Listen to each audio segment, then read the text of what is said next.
Hi, everybody. Welcome to week 2 of the Rooted campaign experience. I hope you're already kind of getting to know people that we're doing this group with, and it's awesome. Thanks for letting us be here. Keith Jasmijan, Brian, the awesome Brian Nagel, and we're here to help you kind of process this information. And again, this experience together. It's awesome that we get a chance to do this with you. You really are loved by God. He has a beautiful plan for your life. So this is week 2. The discussion of week 2, our group. If you by chance didn't go through our video for week 1, it'd be really helpful and clarifying how we're going to go through these weeks together.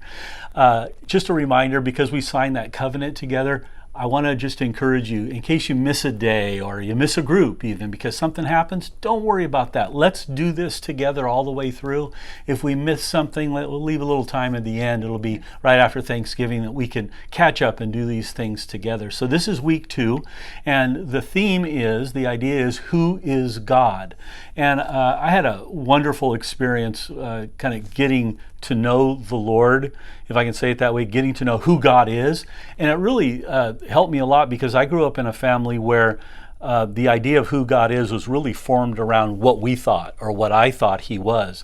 And what happened was, in my experience, I started reading the Bible and I realized, what I actually thought He wasn't who He says He is. And it was kind of like wild. I went to Bible college and some other things happened in my life, but all of a sudden I realized I was seeing God through my perception, but my perceptions were not what He was saying He was. And it's like meeting a person where you have a perception of who they are.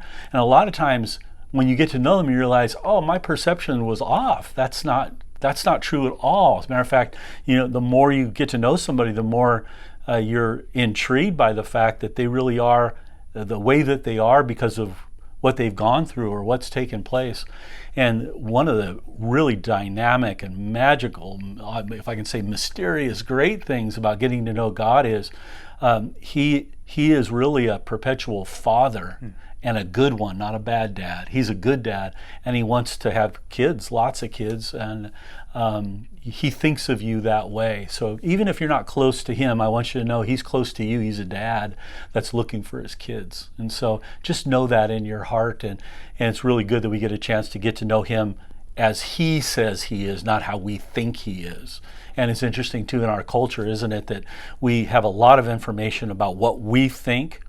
And I think it's great that we have this opportunity, Brian, to think about how God thinks and about how and who He says He is and how He operates towards you.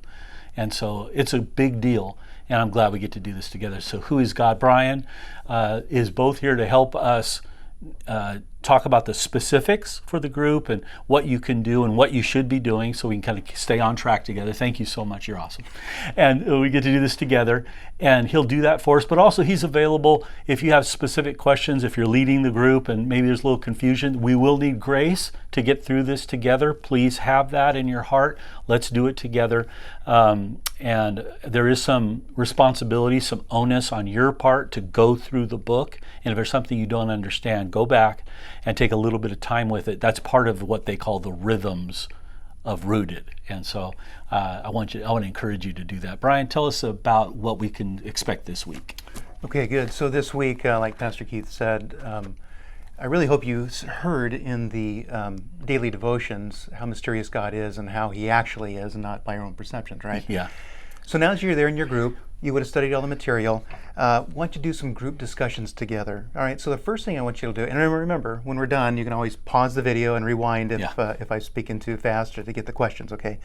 I want you to have some group discussion. Okay, now the first thing I'd like you to discuss, question number 1, amongst each other, is this question. After reading the daily devotions and plan of salvation, was there anything you now understand that you didn't understand before? Okay, that's question 1. Question 2 I'd like you to discuss together is, of the daily devotions, which day did you like the best and which was the most challenging? Okay, those are 2 daily discussions. Now, what you could do is pause now. We can talk about these and then restart, and I'll give you the next thing to do. All right. So what we'd like you to do now is, when you're done talking about those amongst each other, I'd like to share your responses, because you would have just studied the 5 days for week 2, and I'd like you to share what you wrote in the book. Okay, and the first thing I'd like you to share is on your day 3, which was, day 1, which was Mysterious God. That you would have found that on page 22. Share your first response with each other, and that would have been, what has been your false or incomplete images of God? Okay, whatever you wrote down there, share that with each other, and I hope you feel free that you can be open with each other. Okay, and then the follow-up to that is, what new thought do you have about God now? All right, that could be a challenging one there, huh? Yeah.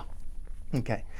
And then when you're done there, then share your responses for day 2, which was what went wrong, and that's found on page 34. So the first bullet point you would like you to discuss, which you shared, which you wrote, is where do you see the consequences of human rebellion in our world and in your own life? Make it a little more personal there. Yeah. And then the follow-up is, what kind of death or harmful effect have you experienced because of your sin? That one. We all have stories about that, for sure. Yeah. So you're going to risk a little bit with each other, because you're going to share a little bit about yourself, and we hope that in the signing of the covenant and all that stuff, that you feel safe enough that you can share that and just be honest with each other. Yeah. Okay. And when you're done discussing those, then pretty much we're done. But here's what we'd like you to do. Rooted is about the rhythms. We talked about that last time. And we're going to talk about the rhythms, and we're going to begin establishing the rhythm of prayer. Okay. And I'd like you to consider having a prayer meeting outside of this normal group. Okay. So in about 3 weeks, you'd schedule it for October 1st, the week of October 1st. Yeah. Okay. And that'll be after week 3. Okay. Don't do a lot of worrying about it right now. Get on the calendar if you can. And it'll be outside of this group. Yeah. If you need to, consider a conference phone call, maybe a Zoom meeting. That'll be maybe something that's a good option for you guys. And we're going to have a prayer experience. We're going to do some praying together, hour and a half, something like that. If you're curious to know a little bit more right now, you can turn to page 63 in your book, and it'll tell you more about it. But don't worry about it right now. Get it on your calendar, and I'm going to talk to you more about it next week, about the details of it. Okay? So that's what we're doing. All right? So, yeah. Is that good? Okay. Absolutely. I wrote my notes. You write your notes, we got it. Man. Okay. Yeah. Okay. Now, this will be super important for starting tomorrow. Okay, so we're done with this meeting. You guys have had your discussion, prayer with each other. Yeah. Share your concerns with each other. Matter of fact, snap a picture of your group. Oh, yeah. Yeah, and send that to me or to Jake or anyone, and we're going to do a little collage thing with it. It's going to be really fun. So do a crazy picture and a serious picture. Yeah. Okay, so do that, and then now starting tomorrow, you're going to turn to page 42 in your study book, and that'll start where you're going to study for your next meeting. There you go. All right, and then next meeting we're going to talk about what you just studied on page 42, which starts the session of how does God talk to us. You're awesome. There you go. Good job, man. So that's where we're at, guys. All right. Hey, listen, I wanted to invite you for Sunday mornings. What I'm going to do is, over these weeks now that we're going through this together, 2 things. One, I want to ask you, please stick with me. Let's go through this together, this experience together. And I'm going to be teaching on the rhythms from basically my perspective, and we'll have some of the other teaching pastors speak as well. We're going to talk about the rhythm of devotion this week. Matter of fact, the Bible says, there's an Old Testament verse that says, you presented me your word and I ate it. And I'm going to talk to you about you are what you eat this week. So we'll be doing that, and how to set a date with God. I mean, think about it. When something's important in our lives, we set a date for it, right? Well, I want to talk to you about how you can set a date to talk with God every day, and think about the wisdom that's actually just waiting for us if we're able to set a date and learn how to do it. It's a big deal. We set dates for all kinds of things, and it's so funny, isn't it? And I'm guilty of this myself, that I don't on my calendar set a date to hang out with somebody who loves me and wants to, and the wisdom of the ages written in a book that is not even a book, it's actually a library of books, and it's a library of love books to you and I. And so anyway, we'll talk about that on Sunday. So show up at South Point, come on the online campus. There's some of you that are out of town doing this with us. Come on, let's do it. This is beautiful. We need to get reestablished, reconnected with the Lord, with each other. And now's a great opportunity to do that. Who is God? Let me end with this story. So Walt Disney had 2 daughters. One is named Denise, and the other name is Sharon.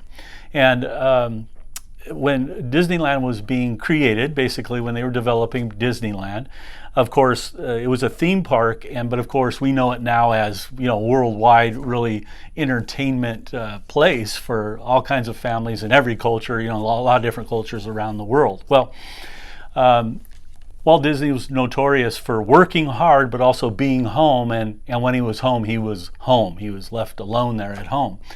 Well, his daughter was first day, there's again Denise and Sharon. Sharon, this is a story that she tells when she went to kindergarten for the first day.